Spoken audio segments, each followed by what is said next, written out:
Farmers, ranchers, and local government meeting at the Eagles Club in Lewistown to discuss the new threat of predation by bears in the region, with a focus on not only how residents can learn to coexist alongside bears and wolves, but how local government can work with federal agencies to manage the issue. Predators in Montana, such as bears, wolves, and mountain lions, are both respected and feared. Though iconic, they're responsible for attacks on both humans and livestock. In 2024, over $196,000 in claims were filed due to killed livestock.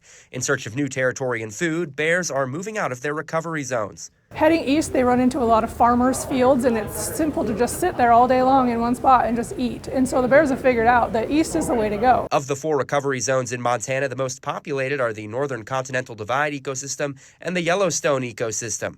The government intended for the 2 populations to head towards one another and commingle, but bears are highly independent. They've now been sighted as far east as Lewistown. All of a sudden, they're seeing grizzly bears showing up every summer, and they're not prepared. Despite populations having fully recovered in these zones, according to initial federal recovery goals, the grizzly bear is still listed as an endangered species. There's no biologist in the world that's going to tell you that the grizzly bear is endangered. It's not.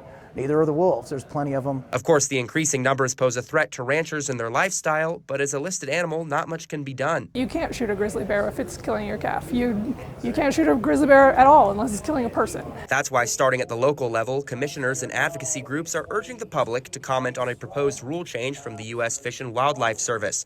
Changes to the 4D rule, a protective regulation for endangered species, have been proposed, including giving the freedom to kill bears in the act of maiming or threatening livestock and property. How do we have input to direct these federal agencies to do their job? Because right now they're not.